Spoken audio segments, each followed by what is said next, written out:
American express में data analyst. अच्छा, आपने पहले हेमेक्स ज्वाइन हाँ। किया, तो क्या मतलब पैसेज कैसा था वहाँ पे? क्योंकि आप ऑलरेडी टॉपर हो तो बच्चा टॉपर से जानना चाहता है कि आप रिवीजन कैसे करते थे।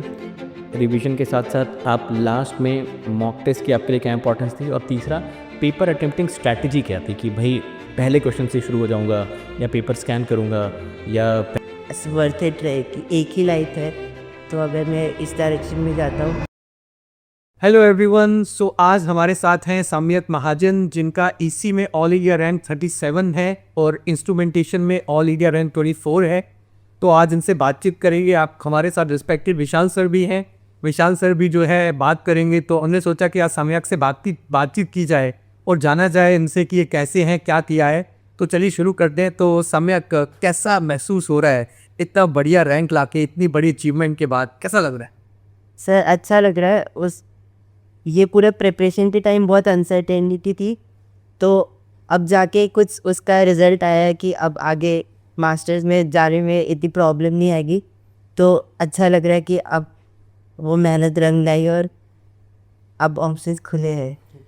सर बहुत सारे इंटरव्यू में बच्चों को टॉपर्स की स्ट्रैटेजी, रिवीजन, मॉक टेस्ट ये सब तो पता ही चलता है। मैं चाहता हूँ कि टॉपर का सर एक जो इनसाइड एक बच्चा होता है उसके बारे में भी लोगों को पता चलना चाहिए। तो सम्यक मतलब जनरली क्या परसेप्शन होता है कि अगर किसी की 37 रैंक आई है तो वो सुबह उठता होगा, सुबह से लेकर शाम तक पढ़ता होगा, फिर सो जाता होगा।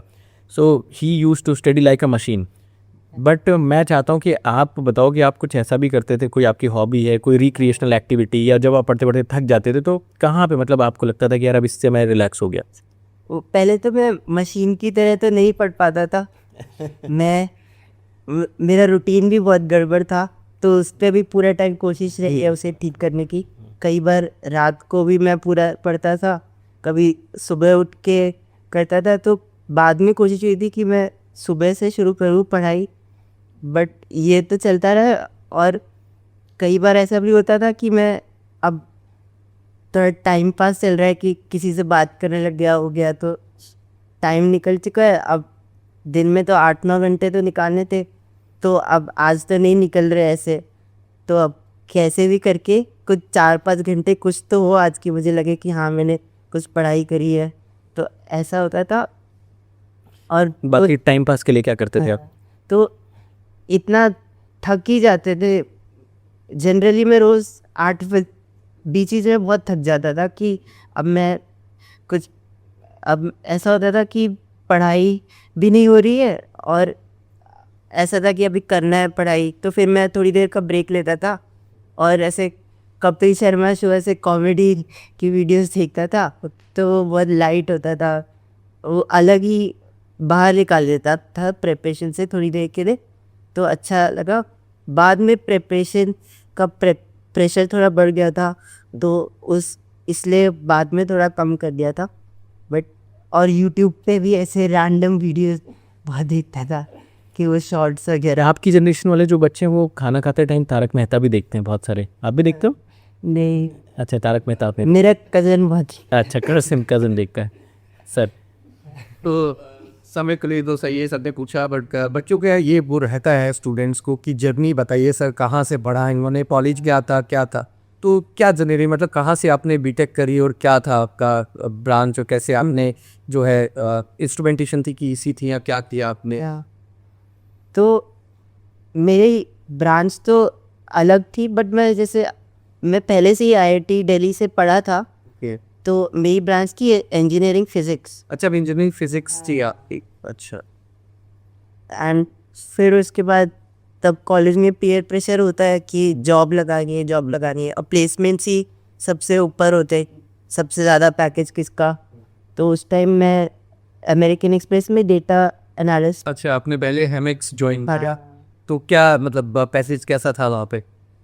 अच्छा था। अच्छा पैकेज था। हाँ। तो फिर आपने क्या सोचा कि इतना अच्छा पैकेज छोड़ के जो है वो तैयारी करना वेट की? तो वहाँ पे काम इंटेलेक्चुअली भी बहुत अच्छा था, लोग भी बहुत अच्छे थे एंड ग्रोथ भी अच्छी थी, बट वो थोड़ा बिजनेस फोकस, एमबीए फोकस था।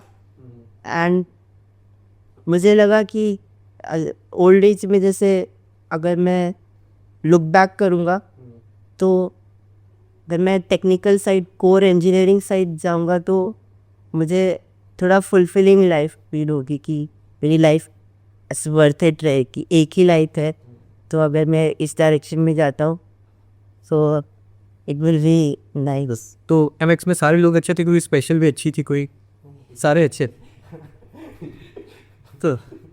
तो फिर जब आपने ये जो तैयारी एक की करने की सोची, तो अब आपका इतना बढ़िया जो है वो रैंक आ गया और आपने अपना मिशन अकम्प्लिश कर दिया है, तो अब आगे क्या क्या फ्यूचर प्लान है? आप जॉब ज्वाइन कर रहे हैं या हायर स्टडीज़ के लिए जाएंगे तो कहाँ, क्या आपका प्लान है आगे का?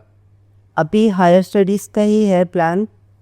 अब मास्टर्स ही करूँगा क्योंकि प्लेसमेंट्स के प्रिपरेशन की वजह से मैंने इतना रिसर्च साइड एक्सप्लोर नहीं करा था। तो अब मैं पहले मास्टर्स में जाके एक्सप्लोर करूँगा, फिर उसके बाद देखूँगा कि अब क्या ऑप्शंस है सब। बताइए। अच्छा है सम्यक, जैसे क्या होता है कि जब हम तैयारी करते रहते हैं तो लास्ट में जब ये नवंबर दिसंबर जैन वाला फेज़ आता है, तो इस टाइम पे ना 2-3 बहुत कॉमन प्रॉब्लम्स आती हैं बच्चों को, क्योंकि आप ऑलरेडी टॉपर हो तो बच्चा टॉपर से जानना चाहता है कि आप रिवीजन कैसे करते थे, रिवीजन के साथ साथ आप लास्ट में मॉक टेस्ट की आपके लिए क्या इंपॉर्टेंस थी, और तीसरा पेपर अटेम्प्टिंग स्ट्रैटेजी क्या थी कि भाई पहले क्वेश्चन से शुरू हो जाऊंगा या पेपर स्कैन करूंगा या पहले एप्टी करूंगा फिर मैथ करूंगा। तो ये तीनों क्वेश्चंस का ना 1 बाय 1 सीक्वेंस में आंसर करो। पहला रिवीजन, मॉक टेस्ट की इंपॉर्टेंस, और तीसरा पेपर अटेम्प्टिंग फिलॉसफी आपकी क्या थी? ठीक है। तो वैसे नवंबर तक मेरे 3 सब्जेक्ट्स बचे थे, तो उसकी बहुत अनसर्टेनिटी भी थी कि अब क्या होगा। तो उस टाइम थोड़ा नेगेटिविटी भी बहुत आ गई थी, तो इस टाइम फिर मैंने बहुत चीज़ें बंद कर दी थी कि बहुत हार्डकोर साइड की। मैंने व्हाट्सएप भी ऑफ कर दिया था, और मतलब इंस्टाग्राम तो ऑफ था ही। तो ये सब करना पड़ा, नहीं तो मुझे लगता है अगर मैं बीच में कहीं भी छोड़ देता तो हमेशा दिख रहा था कि डाउनफॉल दिख रहा था, कुछ भी हो सकता था उस टाइम। तो अब जैसे आपने रिवीजन का पूछा, तो रिवीजन तो बहुत ज़्यादा ज़रूरी है। 3-4 चीज़ें हर रोज़ क्लास करना कंसिस्टेंटली, और उनके नोट्स भी अच्छे से बनाना, एंड उनको रिवाइज करना तो इतना ज़रूरी है क्योंकि अगर 4-5 डेज़ बाद भी आप अपने नोट्स देखोगे तो ऐसा लगेगा कि सब गायब हो गया है सर।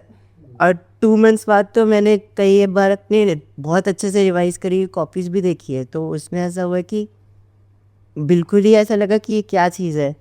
तो मैंने ये चीज़ देखी जो अच्छे से वर्क करी कि क्लास हुई, अब उसे एक बार देखा, फिर उसके पहले के भी 2-3 दिन का थोड़ा देखा ऐसे, एंड हाँ, एंड ऐसे ही जैसे 1 डे, 2 डे, 3 डे और 7 डेज़ और 14 डेज़। अब इसको फॉलो करना थोड़ा वो हो जाता है कि हर जगह नहीं फॉलो कर पाते हर रेगुलरली, बट अगर ऐसा आप करते हो ना तो हेल्प होती है बहुत ज़्यादा। Answer mock test mock test कितने दिए थे आपने? मैंने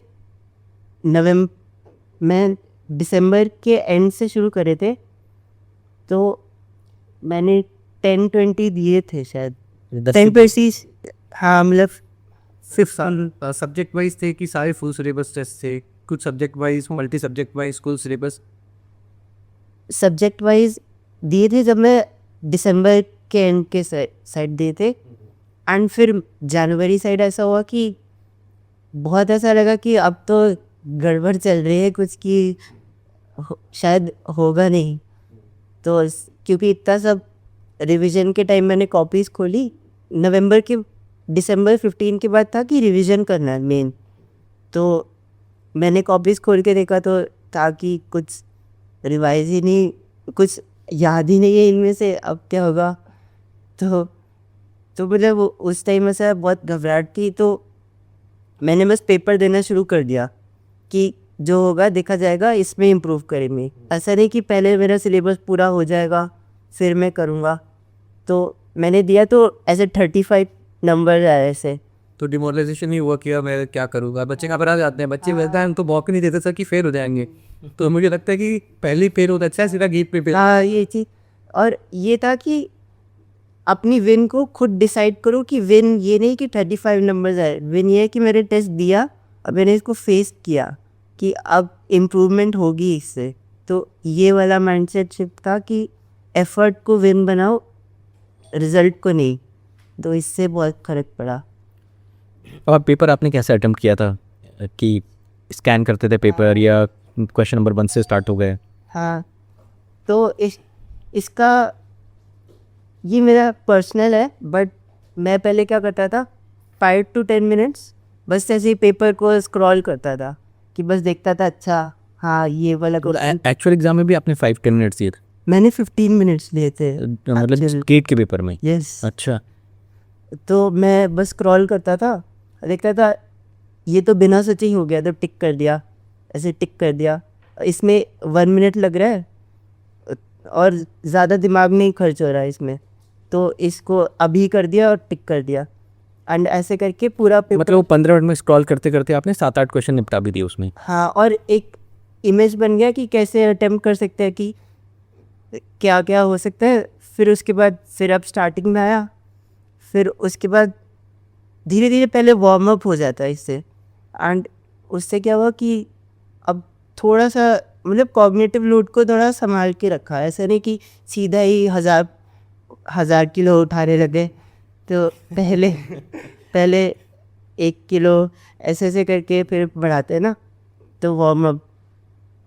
तो फिर उसके बाद जब एक बार सब दिमाग चलने लगता था तो फिर ऑर्डर में करता था। और फिर अगर कुछ ऐसा क्वेश्चन आता था कि इसमें मेरा ज़्यादा दिमाग लगेगा, अभी मुझे इतना जोर नहीं लगाना, तो मैं उसे छोड़ देता था और आगे बढ़ता था। फिर एंड में वो सारे करता तो जो बच्चे स्ट्रेटजी देख रहे हैं, बात का ध्यान रखिएगा, पहले आपको ये मॉक में प्रैक्टिस करनी है। हाँ। सीधा वो सामने ताकि ये कर में तो मॉक में प्रैक्टिस था रहा। रही है। मॉक की प्रैक्टिस बहुत काम आई, क्योंकि वो वही था कि जो आर्मी वाले, ये दिल्ली में कैंटनमेंट ही है, उसमें ऐसे एक बोर्ड लगा था कि ट्रेन हार्ड फाइट इजी। तो मैंने इसी पर लगाया कि ट्रेनिंग में तो आप कितना भी नकली गोलियों से प्रैक्टिस कर सकते हो, बट जब असली फाइट होगी तो वो एक बार ही भाई। नाइस बोली। तो सम्यक, एक मेरा लास्ट क्वेश्चन आपसे है कि बहुत सारे बच्चे जो अभी तैयारी करते हैं वो बोलते हैं सर 1 घंटा हम पढ़ाई करते हैं, 4 घंटा इंस्टाग्राम स्क्रॉल करते हैं, वेब सीरीज़ देखते हैं, शॉर्ट्स देखते हैं। जाहिर सी बात है कि आपका भी मन करता होगा, तो आपने मतलब इसको कैसे कंट्रोल किया, रेगुलेट किया? नवंबर दिसंबर में तो आपने बताया कि आपने कट ऑफ कर दिया था पूरा, बट उसके पहले कैसे आप इसको रेगुलेट करते थे? तो मैंने अपनी विल पावर का इसमें ज़्यादा यूज़ नहीं किया, क्योंकि मैंने देखा था कि अगर मैं अपनी विल पावर का यूज़ करूँ तो हर थोड़ी देर में हाथ में फ़ोन आ जाता था, पता नहीं कहाँ से। तो फिर मैंने लैपटॉप में तो क्या किया कि एक कोल्ड टर्की ब्लॉकर नाम से ऐप होती है, उससे सब कुछ ब्लॉक कर दिया सिवाय अनअकैडमी, और एक पोमोडोरो टाइमर होता था, पोमो फोकस नाम से, तो ताकि मैं उसमें सिर्फ पढ़ाई करूँ। एंड जो इंस्टाग्राम का था, तो अब ये था कि या तो मैं इंस्टाग्राम चला सकता हूँ और गेट को छोड़ सकता हूँ, या फिर मैं गेट में कुछ चांस अपना बढ़ा सकता हूँ और इंस्टाग्राम को थोड़ी टाइम के लिए छोड़ सकता हूँ। तो मैंने बोला कि ठीक है, ये वाला ट्रेड अच्छा है, तो मैंने इंस्टाग्राम को हटा के रखा था। थोड़ा बहुत यूट्यूब आता था बीच बीच में टाइम पास के लिए, बट उसको थोड़ा कंट्रोल करके रखने की कोशिश होती थी। और ये था कि हर थोड़ी देर में मेरा भी उठने का मन होता था, वो खुद को थोड़ा पुश करना पड़ता है कि बैठे रहो।